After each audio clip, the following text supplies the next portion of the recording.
सुप्रभात मेरे प्रिय विद्यार्थियों, आप सभी का हार्दिक स्वागत है कक्षा 5वीं के ई लर्निंग हिंदी के व्याकरण के कक्षा में। तो विद्यार्थियों, जैसा कि आप लोग श्याम पट पर देख पा रहे हैं, मैंने लिख के रखा है मुहावरे और लोकोक्तियाँ।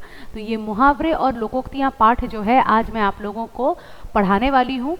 ये आप लोगों के टर्म 2 के सिलेबस में ग्रामर का पहला चैप्टर है। ठीक है, क्या नाम है इसके? मुहावरे और लोकोक्तियाँ। तो विद्यार्थियों, जाने अनजाने में आप सभी जो है मुहावरे लोकोक्ति का प्रयोग करते हैं, लेकिन काफ़ी से मतलब आपके आम बोलचाल के भाषा में ये चीज़ें आ गई हैं, लेकिन क्या है कि आप लोग समझ नहीं पाते हैं कि ये शायद मुहावरा आपने बोल दिया है, क्योंकि आप लोग इस फ्लो में बोल देते हैं कि समझ नहीं पाते हैं। काफ़ी दफ़ा पढ़ाते हुए अगर मुझे कोई मुहावरा मिल जाता है तो मैं आप लोगों को अंडरलाइन कर देती हूँ, वो बता देती हूँ। तो आज हम लोग मुहावरे के बारे में सबसे पहले जानेंगे। मुहावरे को इंग्लिश में क्या कहते हैं? ईडियम्स कहते हैं। IDIOMS, idioms. ठीक है। अरे तुम तो ईद का चांद हो गए हो, चूहा 9-2-11 हो गया है। तो ये सब क्या है? एक्चुअली मुहावरे में क्या होता है कि शाब्दिक अर्थ को नहीं लिया जाता है। शाब्दिक अर्थ यानी उस वर्ड का मीनिंग। तुम अगर कोई तुमको बोल रहा है तुम तो 9-2-11 हो गए हो, इसका मतलब तुम 9 + 2 11 हो गए हो? नहीं, ऐसा नहीं है। 9-2-11 होना मतलब भाग जाना, यानी तुम भाग गए हो या तुम कहीं से चले गए हो। ठीक है।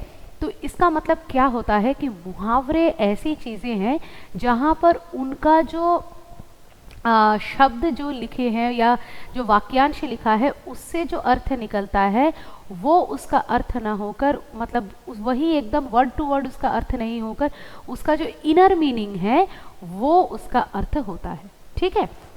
तो यहाँ पे बोला है कि ऊपर दिए गए पहले चित्र में व्यक्ति बहुत दिनों बाद मिल रहा है तथा दूसरे चित्र में चूहा बिल्ली को देखकर भाग रहा है। ये वाक्यांश विशेष अर्थ दे रहे हैं। वाक्यांश मतलब वाक्य जोड़ अंश, यानी वाक्य का अंश। ठीक है। ईद का चांद बहुत समय बाद दिखता है ना। ईद का चांद दिखना इतनी आसान बात नहीं है। ईद का चांद बहुत मतलब पेशेंस के साथ, धैर्य के साथ वेट करने पे तब ईद का चांद दिखता है। ठीक है। इसलिए इसका अर्थ है बहुत दिनों बाद मिलना। ईद का चांद अगर आप बोल रहे हो अपने दोस्त को, अरे तुम तो ईद का चांद हो गए हो, इसका मतलब उस फ्रेंड में आपका चांद नहीं नज़र आ रहा है आपको। मतलब ईद का चांद जिस प्रकार से बहुत प्रतीक्षा के बाद, बहुत दिनों बाद देखने को मिलता है, उसी तरह से आपका ये फ्रेंड भी आपको ईद के चांद की भांति बहुत दिनों बाद, बहुत टाइम बाद मिला है। ठीक है। इसी तरह से 9-2-11 होने का अर्थ है तेज़ी से भाग जाना। ये जो वाक्यांश हैं ये मुहावरे कहलाते हैं। मुहावरों का अर्थ स्थिति के द्वारा ही समझा जा सकता है। तो जो सिचुएशन है, जो स्थिति है, उस जगह की उस स्थिति में, उस सिचुएशन में वो बात किस पर्सपेक्टिव में कही गई है उससे इसका मीनिंग निकलता है, ना कि उस वाक्य से, उस वाक्यांश से जो डायरेक्ट मीनिंग निकलता है, ना कि वो होता है। ठीक है। ये सामान्य अर्थ से हटकर विशेष अर्थ देते हैं। तो ये क्या करते हैं? सामान्य जो अर्थ होता है उससे हटकर एक स्पेशल अर्थ देते हैं। वाक्य में प्रयोग किए जाने पर ये पूरे होते हैं और सही अर्थ देते हैं, क्योंकि ये वाक्यांश होते हैं। जब हम इनको वाक्य में प्रयोग कर देते हैं तब ये पूरा ही मीनिंग हमको देते हैं, क्योंकि ये ऑलरेडी वाक्यांश होता है। जैसे 9-2-11 होना ये एक वाक्यांश है। इसको हम बोल सकते हैं कि चूहे बिल्ली को आते देख चूहा 9-2-11 हो गया। तो इसमें क्या हुआ? तब इसको वाक्य में जब प्रयोग किया तो इसका फुल मीनिंग हमको समझ में आ गया। ठीक है।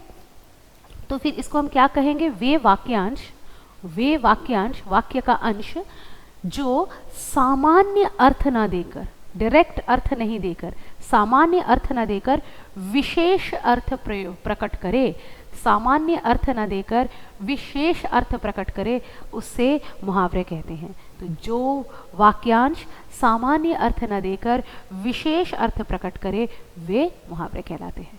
मुझे लगता है अब आप लोगों को ये क्लियर हो गया होगा।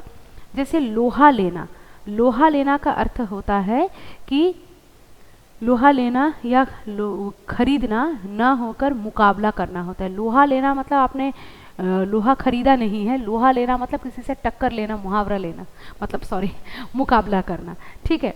इसी प्रकार चिकने घड़े पर पानी का कोई असर नहीं पड़ता है, कोई पदार्थ नहीं टिकता है, अतः चिकना घड़ा एक मुहावरा है जिसका अर्थ होता है कुछ असर ना होना। चिकना यानी बहुत ही स्मूथ जिस घड़े का सरफेस है उसके ऊपर अगर पानी डालोगे तो वो तुरंत फिसल कर नीचे गिर जाएगा, तो इसका मतलब ये कुछ असर ना होना। तुमको कोई समझाया जा रहा है, तुम उस बात का तुम्हारे ऊपर कोई असर नहीं हो रहा है, तो वो व्यक्ति आपको ऐसे बोल सकता है कि अरे ये तो बिल्कुल चिकना घड़ा है, इसके समझ में तो कुछ आता नहीं है। ठीक है, तो ये है मुहावरे का कॉन्सेप्ट। ठीक है, तो चलिए मुहावरे के कुछ प्रयोग दिए गए हैं।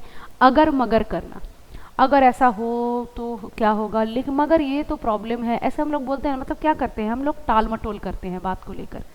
दादाजी ने विनय से बाजार जाने के लिए कहा तो वह अगर मगर करने लगा, यानी बहाने करने लगा। ठीक है, आंखों में धूल झोंकना, कोई अगर आपके आंख में धूल लेके झोंक देगा तो क्या होगा, आपको कुछ दिखाई नहीं देगा और वो बिना आपके देखे कुछ कार्य ऐसा कर लेगा जो अगर आप देख पाते तो वो नहीं कर पाता। इसका मतलब वो आपके न देख पाने का फ़ायदा उठाकर चोरी से ये काम कर रहा है, क्योंकि वो लड़के आपसे काम नहीं कर रहा है। तो ये इसका अर्थ होता है धोखा देना किसी को। ठीक है, अपराधी ने पुलिस की आंखों में धूल झोंक कर भागना चाहा पर वह सफल नहीं हुआ। तो इस प्रकार से तमाम मुहावरे यहाँ पे दिए हुए हैं, उनके अर्थ के साथ उनको पढ़िए। इसके अलावा कुछ और मुहावरे भी आप लोगों को दिए गए हैं, देखिए यहाँ पर भी इनके अर्थ दिए हैं। मुझे लगता है इस प्रकार के मुहावरे यदि आपको दिए जाएं तो आप इनके अर्थ जो है अपने आप ही बना लेंगे, है ना। मुझे नहीं लगता है कि मुझे इन अर्थों को आपको दोबारा बताने की, इन मुहावरों को दोबारा कराने की ज़रूरत है।